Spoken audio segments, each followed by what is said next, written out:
How's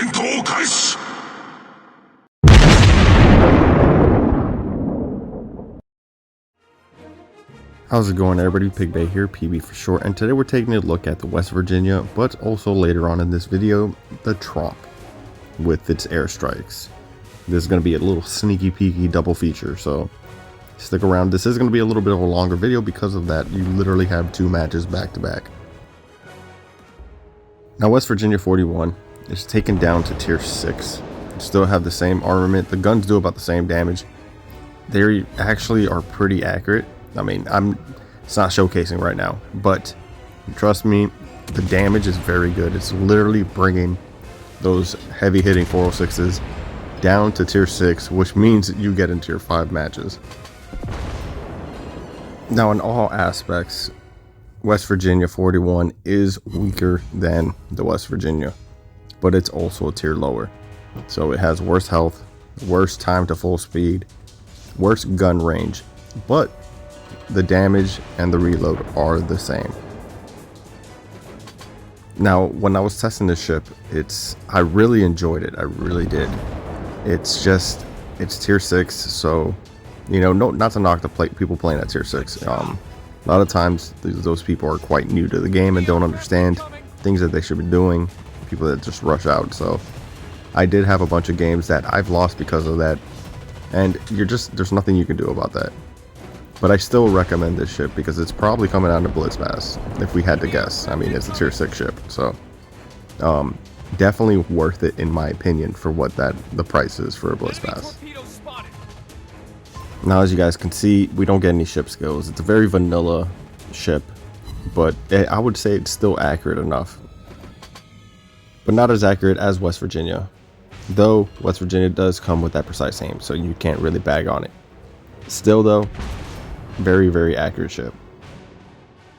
The current game you're watching is one of the times I was testing a different build for the West Virginia instead of main battery reload. You can honestly go traverse, but I would just buff the reload. That's my opinion. But in this one, I buffed the secondary reload by 15%. So that's the mod I went with slot 1. For slot 2, I'm running propulsion. Just to get up to speed quicker, and I like using it a lot to dodge torpedoes. If I know they're coming, and I'm at a dead stop, I can speed up and try to avoid as many as possible. Slot 3 is steering, kind of the same thing. I end up using propulsion and my steering to try to mitigate damage I'm going to take from torpedoes. And you will notice I end up taking the auto aim off a lot. It ends up helping with dispersion, and the shells actually go where I want them to go. Especially when there's a ship close to me, like another battleship, I can really aim for those deck shots to get full pens. But these guns do crush. I love it. I had a lot of fun. Like right here on this Devonshire, we get 7 shells out of 8, and they were all full pens. No citadels, but we crushed them. Now, unfortunately, I think this match is a loss at this point. We're about to lose the Bogue. Bogue has just been doing circles. I'm going to try to do what I can to help him out, but I've already come to terms that this is probably a loss. And we do get some very good dispersion. All full pens again, end up taking out the Devonshire. Now we just got to deal with this New Mexico that's just slowly rolling in. He's walking into the cap. Now, for the sake of time, I'm just going to go ahead and speed this up because it's just me and a New York slowly charging each other while shooting. So we're going to speed this up 2 times here. But to the north, there is a battleship, but he has to face off against a DD and another battleship. Granted, the battleship that's up there is sitting at half health. Now, I already know I'm going to win this battle here. I'm a tier above. I trust these guns. I trust them well, and they do hit hard, so I'm not too worried about it. Plus, West Virginia is a tanky boat, to be honest. Now, we can still win this game. It's all going to depend on whether that guy can either kill the battleship and live, or kill the destroyer and live. So we're going to hope we win our side down here, protect the cap. So there's really nothing to worry about down here. But it's all, again, the deciding factor is if that battleship can win up there.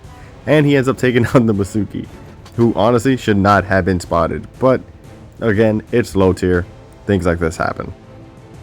So at this point, I'm just biting my nails. I'm like, all right, he took one out. All he has to do is live. All he has to do is live.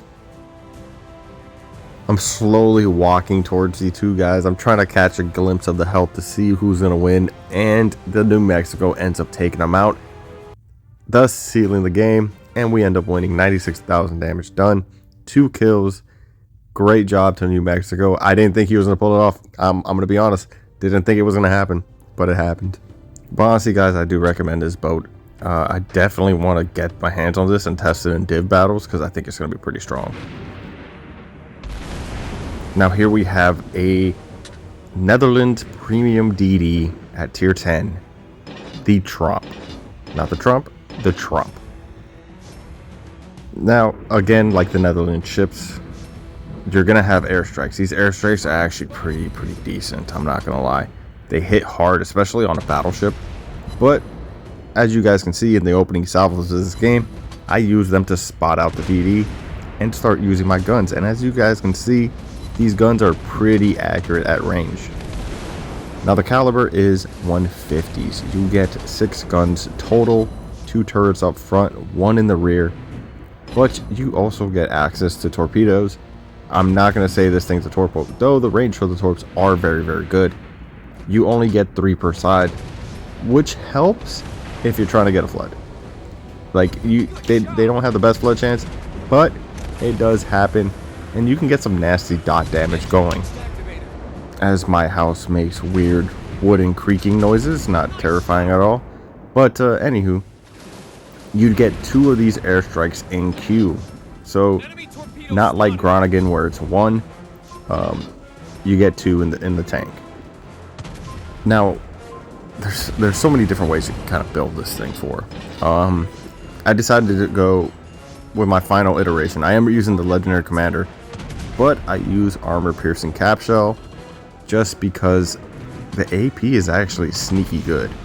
You can use them on cruisers, you can use it on a bow of a battleship and get full pens pretty easily. But don't completely ignore the HE, especially at range if you're shooting at a battleship and you want to get those fires. Because once you get one of those damage controls, you can kind of almost guarantee a fire with those 2 airstrikes. Now with my equipment, I bring my reload down to 4.3 seconds, which, you know, not the greatest, but it's definitely, you notice it. Definitely can be a little gunboat, especially with how accurate these guns are. Now the airstrikes, if you guys are used to using them and you're good at them, you're going to love them. I'm having a little bit of growing pains because I don't play that line that often. It's just not my cup of tea, so I didn't get as much value as I could have in this game. But you're going to see still some pretty nice drops.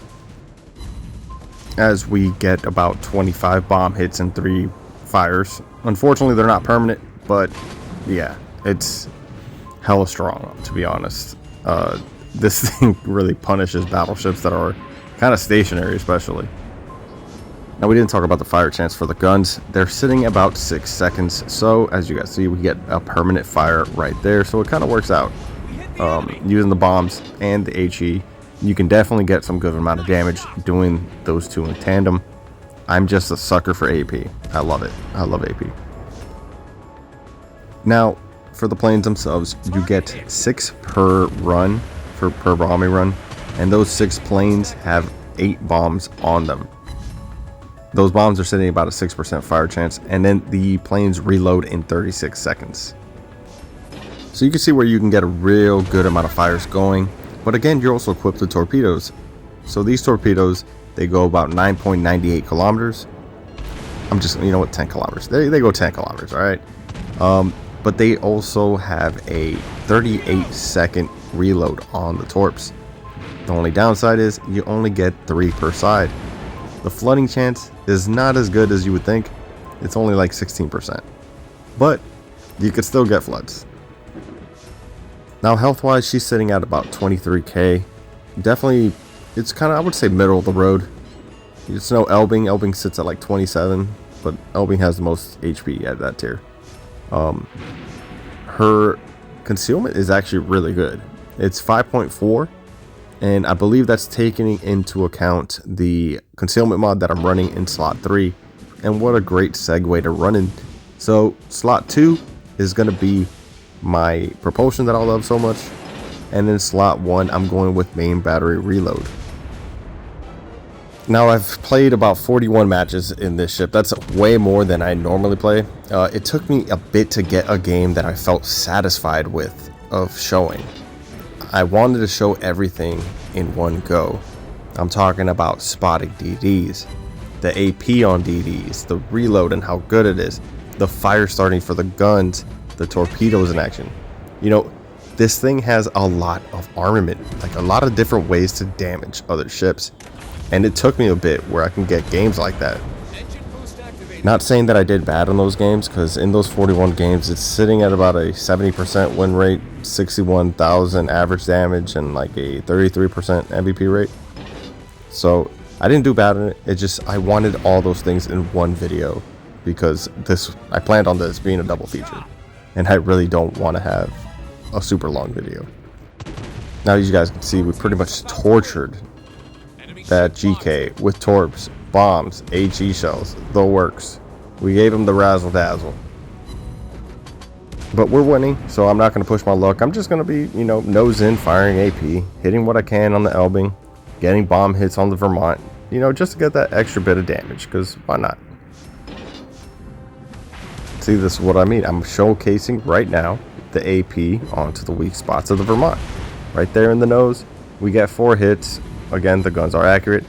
2 were full penned, 2 were not. And now we're going to finish off Vermont with some AP to the booty. Alright, and those were all full pens, 3 hits. I think it probably would have been 4, but he didn't have that much health. So now we're going to just stay bow in and aim at this Cabros. As you can see, they're both aiming right at me. They want to get at least the celebratory PB kill. We're going to go ahead and drop an airstrike. See if we can hit it. For DDs, you have to really, really need them. As you guys can see, I barely get 1 bomb, and it lights a fire, and it takes them out. Thus, sealing the deal. 96k done. 2 kills. That last kill, kind of funny. Not going to lie. But that's the Tromp. A lot of different ways to hurt your enemies. You can spot for yourself. It's pretty strong. This thing is going to be banned in Rule of the Waves 100%, as all airstrike ships are. Now, I wouldn't recommend spending everything you have on it. That's just my recommendation. But that's going to do it for this video. I hope you guys enjoyed it. Until next time.